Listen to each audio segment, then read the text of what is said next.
the Black Pharaohs who ruled the ancient world. Before we talk about Rome, before we talk about Greece, before the world had even heard the name Caesar, there was a civilization rising quietly in the African desert, building pyramids, training armies, worshipping gods, and growing powerful enough to one day march north and conquer the greatest empire on earth. They came from the land the Egyptians called Tarseti, the land of the bow, a name earned by the most deadly archers the ancient world had ever seen. They built more pyramids than Egypt. They produced queens who defeated Rome on the battlefield. They created a writing system that to this day no one on earth can fully read. And for 1,500 years, the world completely forgot they existed. And it begins not with a war, not with a king, but with a river. The Nile does not behave the same way everywhere it flows. In Egypt, it is wide, calm, generous, spreading rich black silt across flat plains every year, with the kind of predictability that made Egyptian civilization stable and powerful. But further south, where the Nile cuts through the land we now call Sudan, everything changes. Here, the river is interrupted by 6 great cataracts, stretches where granite rock forces the water into violent churning rapids that made navigation nearly impossible and divided the land into natural, almost fortress-like regions. Between those cataracts, the river slows entirely, a corridor of green in the middle of desert, a lifeline through stone and sand. It was in these spaces between the cataracts that a civilization was born. People had lived here since the Stone Age, following game through the valleys and grasslands. But by around 5000 BCE, something had changed. Permanent farming communities settled along the Nubian Nile, growing sorghum and millet in the floodplain soils, herding cattle across adjacent grasslands, and developing distinctive pottery and stonework that archaeologists can identify even now, thousands of years later, as something unique. Something that is not Egyptian, not Mesopotamian, but entirely its own. These were the deep roots of Kushite civilization, and they go back further than almost anyone outside of academic circles knows. From the very beginning of Egyptian history, Egypt and Nubia were not strangers. They were neighbors, rivals, and trading partners all at once. As early as 4000 BCE, before Egypt even had a unified kingdom, goods were flowing between these two peoples. Gold, ivory, ebony, exotic animals, and cattle moved north up the Nile toward the Egyptian court. In return, grain, oil, wine, and manufactured luxury goods moved south. This was not the trade of equals, at least not in Egypt's eyes. Egypt wanted what Nubia had, and what Egypt wanted most, above everything else, was gold. Nubia, the vast stretch of stone and sand between the Nile and the Red Sea, held some of the richest gold deposits in the ancient world. To the Egyptians, gold was not merely money. It was divine. It was the very substance from which the bodies of gods were made, the material that expressed divine authority in every form, royal statues, temple walls, sacred objects. Egypt's hunger for gold was essentially infinite, and Nubia sat on top of it. For over 2,000 years, controlling access to Nubian gold was one of the central objectives of Egyptian foreign policy. And much of what the Nubians built in response, their armies, their states, their diplomacy, was shaped by the need to manage that persistent, powerful Egyptian interest pressing down from the north. But long before anyone could call this land a kingdom, there was a city so remarkable, so sophisticated, so ahead of its time, that the scholars who first fully appreciated it in the 20th century could hardly believe what they were finding. The city was Kerma, situated near the third cataract of the Nile in what is now northern Sudan, and at its height between approximately 1750 and 1500 BCE, it was one of the great urban achievements of the ancient world. Perhaps 10,000 people lived here, a capital city that controlled the Nile Valley from the first cataract all the way south to the sixth, maintaining trade connections with Egypt to the north, with the Near East to the northeast, and with the deep African interior, to the south and west simultaneously. Kerma sat at the intersection of everything, the corridor where African luxury goods met Mediterranean demand, and its rulers understood exactly how to exploit that position.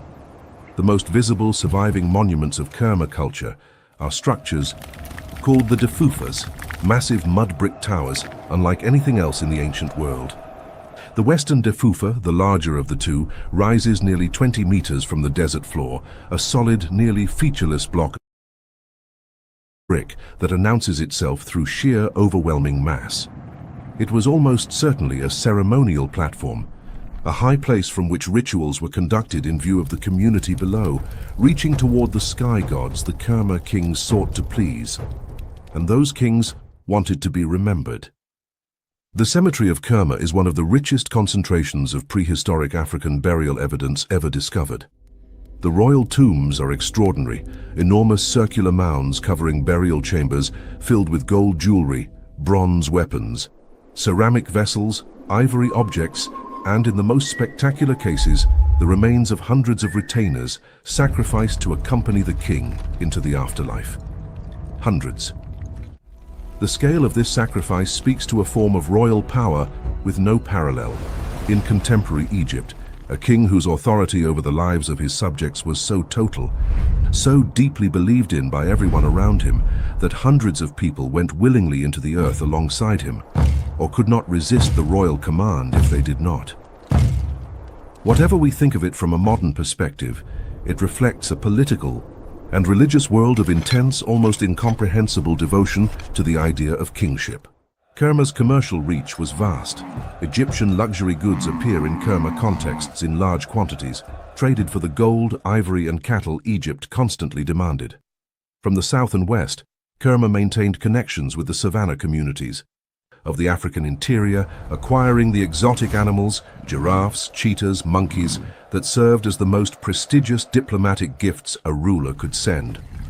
Getting a live giraffe from the African interior down the Nile to Egypt was a logistical challenge that Kerma apparently managed with regularity. Hey everyone, if you're looking to... Kerma reached its peak of independent power. The Kerma kings reportedly maintained diplomatic contact with the Hyksos, a relationship of mutual convenience against the Egyptian dynasties of the south. When those southern Egyptian dynasties finally expelled the Hyksos and reunified Egypt under the new kingdom, they turned south with renewed aggression. The military campaigns of the early 18th dynasty systematically broke Kerma's power. The city was conquered. The kingdom was absorbed. Egypt established direct control over the Nubian Nile Valley, building fortresses, temples, and administrative centers as far south as the Fourth Cataract. For centuries, Nubia was an Egyptian province, its people taxed, its gold extracted, its culture influenced deeply by the civilization to the north. But Egypt was not just taking from Nubia. It was also, without intending to, giving Nubia the tools it would one day use to conquer Egypt itself. The most important of those tools was religion. The Egyptians who occupied Nubia brought with them their gods, and central among those gods was especially direct. They did not know what they were doing. When Egyptian power eventually retreated northward, when the empire weakened and the administrators went home, they left behind their god. And the people of Nubia did not abandon him. They kept him, they guarded him. They came to believe that they were not merely worshippers of Amun, they were his truest and most faithful custodians, more authentic in their devotion to the god than the Egyptians who had originally developed his cult. And from that belief, something extraordinary would grow. By the 8th century BCE, a new Kushite kingdom had consolidated its power around Napata, the city near Jebel Barkal. Egypt, meanwhile, had fallen into deep disorder, fragmented into competing petty kingdoms ruled by local princes who fought each other for control of the Nile Delta, while the great temples fell into disrepair and the religious traditions of 3,000 years were neglected. The king of Kush at this moment was a man named Pharaoh, and when reports reached him of the chaos consuming Egypt, he did not see a military opportunity. He saw a religious emergency. Egypt had become spiritually corrupt. Amun was not being properly worshipped. The sacred standards of the pharaonic tradition were being dragged through the dirt by bickering local rulers who had no legitimate claim to the throne of the gods. Someone needed to restore order. Someone needed to restore Amun. And PA believed with genuine conviction that that someone was him. His campaign northward, recorded in extraordinary detail on a granite stele found at Napata in the 19th century and now in the Cairo Museum, is one of the most complete accounts of ancient military history that survives. The stele is written in classical Egyptian hieroglyphics, demonstrating that this Kushite king had mastered the Egyptian literary tradition, and it describes not a simple invasion, but a religious pilgrimage. At every major cult center Paye visited, he stopped to bathe in the sacred lake, present offerings to the god, purify temples defiled by the presence of uncircumcised foreigners, and restore proper worship before moving on to defeat the next local ruler. The army Paye led northward was built around the famous archers of the land of the bow. Warriors whose skill with the composite bow had made Nubian soldiers the most sought-after military specialists in the ancient Near East for 1,000 years. But his force also included infantry, and most decisively cavalry, horse-mounted warriors whose speed and striking power gave the Kushite army an offensive capability that the foot soldier armies of the competing Egyptian factions simply could not match.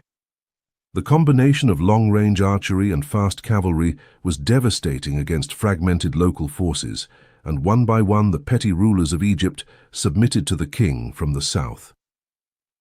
PA established what historians call the 25th dynasty, the dynasty of Kushite pharaohs, who would rule Egypt from approximately 747 to 656 BCE. They were not conquerors who tore things down. They were restorers who rebuilt what Egypt had forgotten. They constructed and repaired temples from the Nile Delta to the Fourth Cataract. They revived religious traditions that had been allowed to wither. They governed from Memphis and Thebes. As legitimate heirs of 3,000 years of civilization, not foreign occupiers wearing Egyptian clothes, but genuine believers in the Egyptian tradition who happened to come from further south along the same river. The greatest of the Kushite pharaohs was Taharqa. He ruled for more than 25 years over a united Egypt and Kush, and in that time he left his mark on the Nile Valley from the Delta to the Fourth Cataract in ways that still survive in the archaeological record.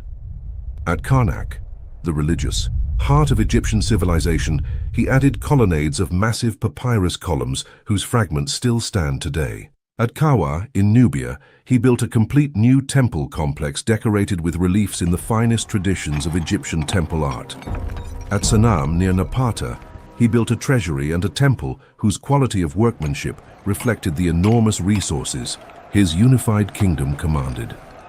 Throughout the Egyptian Nile Valley, he restored temples that had fallen into disrepair during the preceding centuries of political chaos, endowing them with revenues and personnel to maintain the cult activities that Egyptian religious tradition required.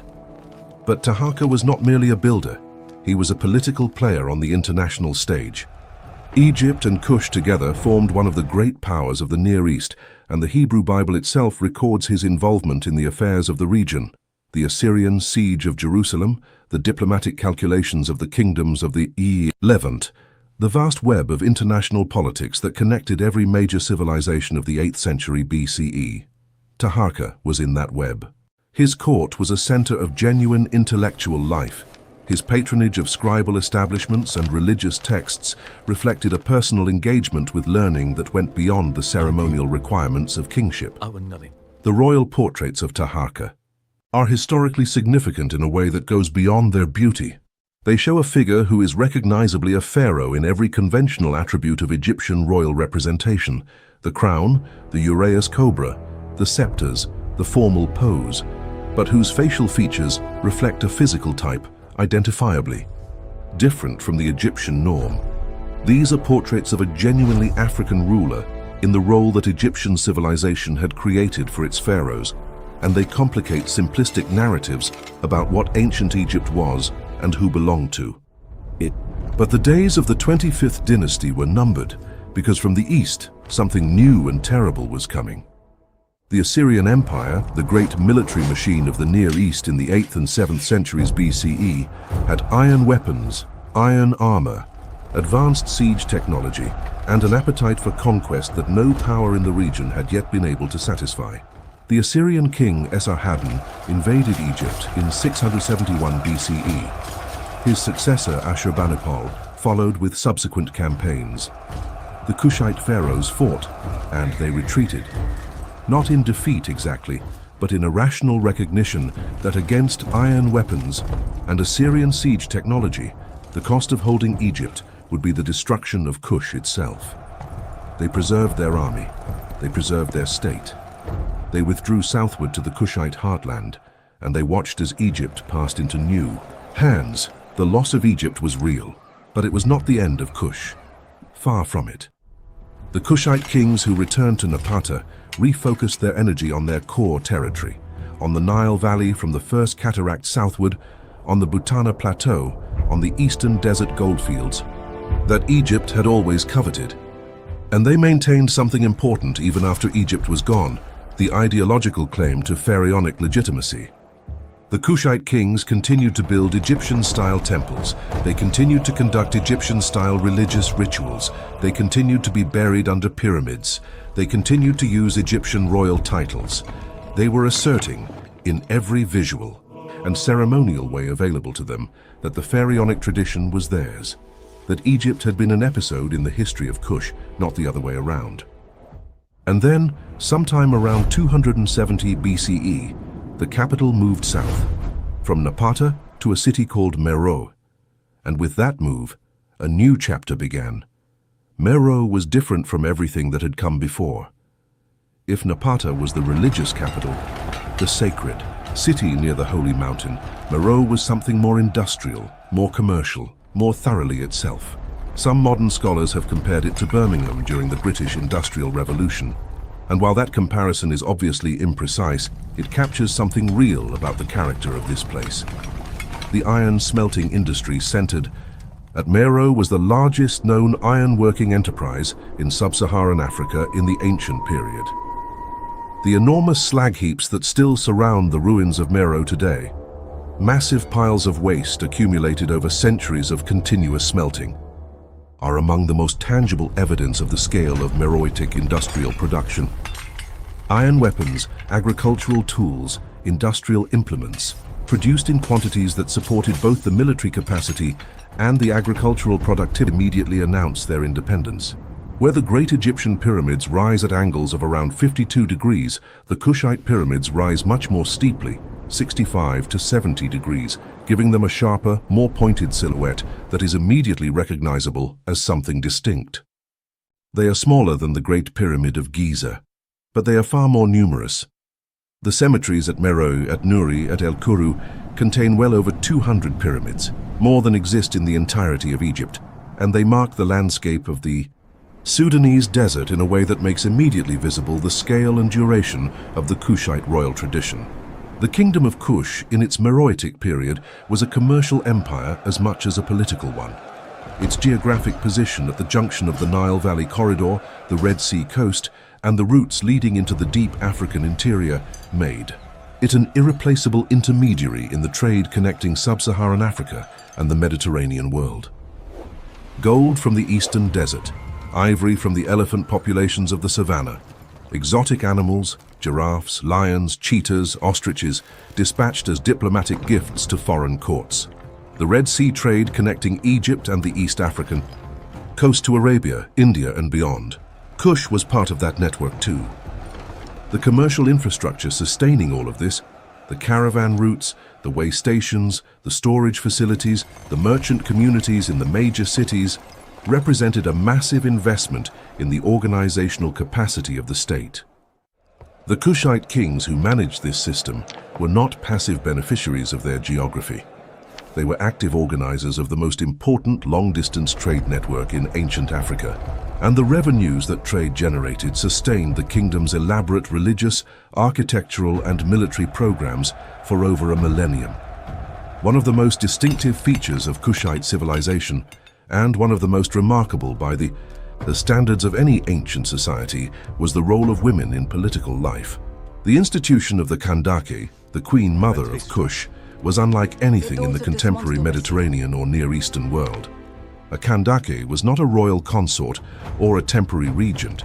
She was a political actor in her own right, capable of making independent decisions, commanding armies, representing the kingdom in diplomatic contexts.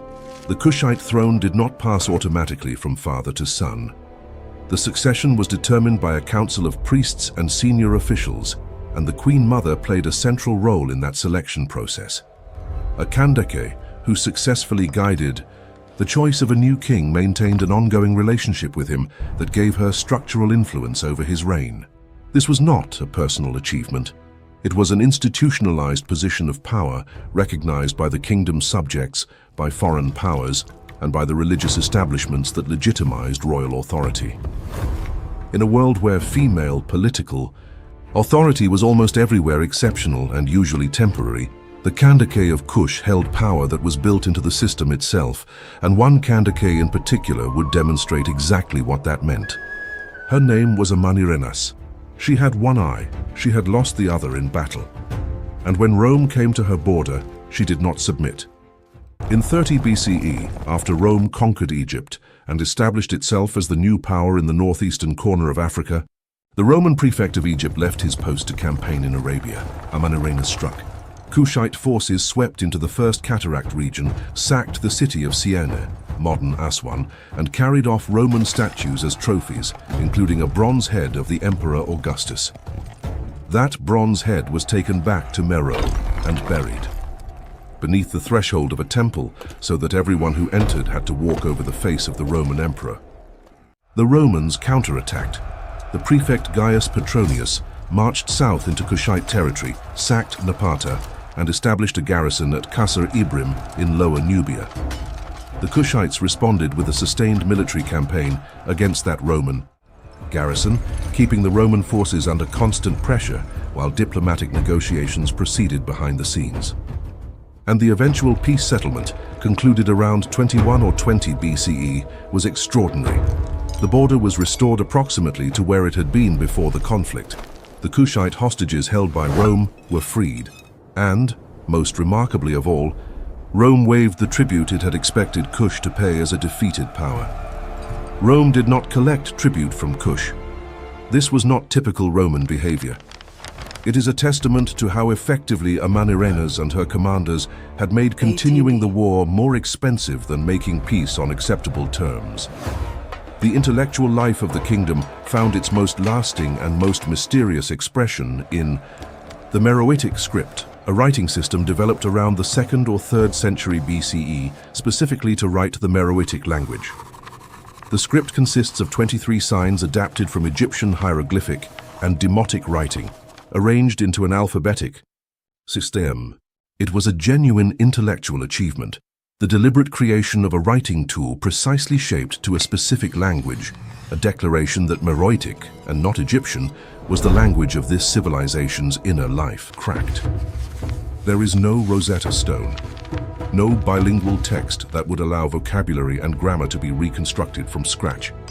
Hundreds of Meroitic inscriptions survive on monuments, stelae, and small objects across the former kingdom. Royal proclamations, religious texts, private dedications, administrative records, and they give up their sounds, but not their meanings. What kings said about their victories, what priests wrote about their gods, what traders recorded about their journeys, it is all there, inscribed in stone in the Sudanese desert, waiting for someone to understand it. It remains one of the great unsolved puzzles of ancient African history. The religion of Kush was one of the most creative and distinctive traditions in the ancient world. Not a simple borrowing from Egypt, but a genuine synthesis that combined Egyptian divine concepts with specifically African religious traditions to produce something that had never existed anywhere before. The Kushite version of Amun, worshipped at Jebel Barkal, was understood to be the original, primordial Amun, the divine presence from whom all other manifestations of the god derived. This theological position gave Kush a religious primacy over Egypt, placing the kingdom at the center of the divine order rather than at its periphery. But Kush also had its own god, a deity with no Egyptian equivalent at all. His name was Apedamak, the lion god, shown as a male figure with a lion's head, a warrior god of the desert and the savanna, whose symbolism was rooted not in the Nile Valley agricultural tradition, but in the African landscape itself. The temples built for Apedamak at sites like Musawarat es-Sufra and Naka, with their carved reliefs and their architectural forms blending Egyptian structural conventions with African decorative elements, are among the most distinctively Kushite religious monuments anywhere in the archaeological record. On Kushite royal crowns, two rearing cobras face forward, the double uraeus, rather than the single cobra of Egyptian royal tradition. The symbolism is deliberate and politically precise, a king who rules both Kush and Egypt, whose authority extends over the united two lands, asserting in visual terms the legitimacy of a Nile Valley-wide kingship. The temple complex at Musawarat es-Sufra is the largest ancient structure in sub-Saharan Africa, a series of interconnected courtyards. Temples and buildings spread across a large area and linked by ramps and corridors whose full function is still not understood. There is evidence of large animal enclosures at the site, possibly holding pens for elephants, suggesting that Musawarat may have served as a center for capturing and training elephants for military use, a function that connects the religious and the practical in a way that is thoroughly characteristic of how Kushite civilization organized itself. Kushite war elephants were deployed differently from the Indian elephants used by the Ptolemaic and Seleucid armies of the Mediterranean world.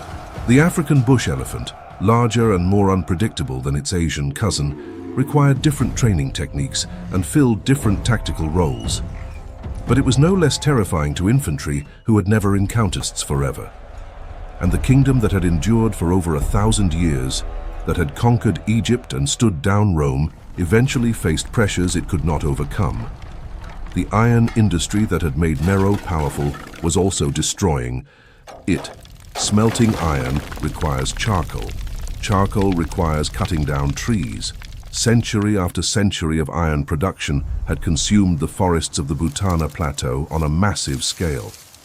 The great slag heaps surrounding Meroe are not just evidence of industrial achievement.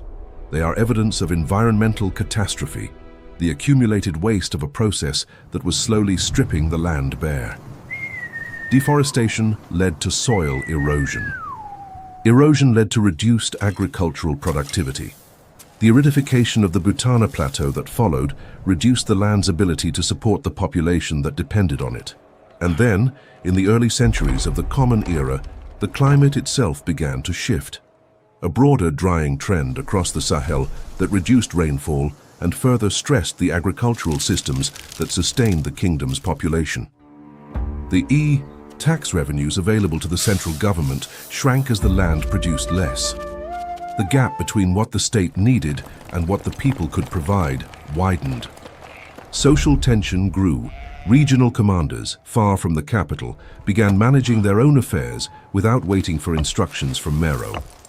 The effective authority of the central government contracted slowly inward toward the city itself. Royal inscriptions, which had once appeared across the length of the kingdom, became less frequent, less geographically widespread. The silence spreading outward from the periphery was the sound of a state losing its grip. And from the south and east, a new power was rising to deliver the final blow. The kingdom of Aksum, centered in what is now northern Ethiopia and Eritrea, had been growing rapidly as a commercial force from the 1st century CE onward, based on its control of Red Sea trade routes and the agricultural productivity of the Ethiopian highlands. Aksum offered an alternative path for goods moving between sub-Saharan Africa and the Mediterranean world, a path that bypassed the Nile Valley entirely. As Aksumite commercial power grew, the transit revenues that had sustained Kush for centuries diminished. The goods that had always passed through Kushite territory increasingly moved through Aksumite Red Sea ports instead. The economic lifeblood of the kingdom was being diverted around it. The Aksumite king Ezana, ruling in the mid-4th century CE, conducted a military campaign into the Nile Valley around 330 CE. His inscriptions, written in Ge'ez, South Arabian and Greek, which have survived on stone, describe Aksumite forces moving through the valley, defeating various groups, burning settlements, capturing people and cattle. The language frames it as a religious campaign. Ezana was probably a recent Christian convert, and he describes his victories as gifts from his God. But the political reality is equally clear. Ezana was eliminated. The city ceased to function as a capital. The pyramids, built over 5 centuries in the desert around the city, were not demolished. They were simply abandoned, left to the encroaching sand, which over the following centuries slowly buried them, burying with them the memory of everything that had been built here. The Meroitic script fell out of use within a generation, or 2 of the kingdom's end. The institutions that had trained scribes, that had provided the social context in which Meroitic literacy was meaningful, were gone. The inscriptions carved on stele and temple walls became unreadable to the people who lived among them, silent witnesses to a civilization that had developed its own voice and taken the full meaning of that voice into silence. The populations did not disappear. They continued to live along the Nile, farming and herding in the same landscape, maintaining elements of the cultural traditions the kingdom had built. The successor kingdoms of Nobatia, Makuria, and Alwa, the Nubian Christian kingdoms that flourished from the 6th to the 14th centuries CE, incorporated elements of the older Kushite tradition into their own synthesis. But the kingdom itself was gone. And for roughly 1500 years, the wider world forgot it had ever existed. The rediscovery came slowly. The Scottish traveller James Bruce described the pyramids of Meroe to a Western audience in 1772. The Italian explorer Giovanni Ferlini, in 1834, dynamited the tops of several Meroitic pyramids searching for treasure, a brutal methodology that cast a permanent shadow over his legacy, even though he did find a remarkable collection of royal jewelry in one of the pyramids he destroyed, bringing Meroitic artifacts to European attention for the first time. Systematic archaeological investigation began in the late 19th and early 20th centuries. The UNESCO Archaeological Survey of Nubia in the 1960s, conducted in advance of the construction of the Aswan High Dam, which would flood the lower Nubian Nile Valley, was one of the largest archaeological rescue operations ever conducted, employing teams from dozens of countries to record and excavate as much of the threatened heritage as possible before the rising waters swallowed it. The salvage of the Abu Simbel temples, lifted block by block and reassembled on higher ground, was the most dramatic single operation. But the broader survey documented thousands of archaeological sites and recovered an enormous body of evidence about Nubian history and culture that would otherwise have been permanently lost. Today, the pyramids of Meroe receive a fraction of the visitors that the Egyptian pyramids attract, despite being comparably impressive and considerably less crowded. The comparative neglect reflects the political instability of Sudan in recent decades, the relative inaccessibility of the sites, and a broader global pattern of attention that has consistently privileged Egyptian and Mediterranean antiquities over the equally significant civilizations of sub-Saharan Africa. The descendants of the Kushite kingdom's population are the people of modern Sudan and northern Ethiopia, communities whose living cultural traditions, languages, and social practices carry traces of the ancient civilization that built the pyramids of the desert and placed its kings on the throne of the pharaohs. DNA analysis of ancient Kushite remains, still in its early stages, suggests a population showing genetic continuity with the modern peoples of Sudan and the Horn of Africa, with some admixture from Egyptian and Near Eastern populations reflecting the commercial and political contacts that defined the kingdom's long history. The Kingdom of Kush deserves its place alongside Egypt, Mesopotamia, and the other great civilizations of the ancient world, not as a peripheral or derivative civilization that borrowed its identity from its northern neighbor, but as an original, creative and enduring civilization that made its own distinctive contributions to the human story. Its pyramids are more numerous than Egypt's. Its queens held more institutionalized political power than queens in almost any other ancient civilization. Its iron industry drove an industrial revolution in sub-Saharan Africa. Its kings ruled Egypt as legitimate pharaohs and held Rome to an honorable peace. And the script it created, still waiting for its Rosetta Stone, still holding its secrets in the desert sand, remains one of the great undeciphered puzzles of ancient history. A reminder that the full story of Kush has not yet been told. A reminder that history as we know it is still incomplete. And somewhere in the desert south of Egypt, in stone carved by hands we cannot name, in a language we cannot yet read, the kingdom is still speaking. We just haven't learned how to listen.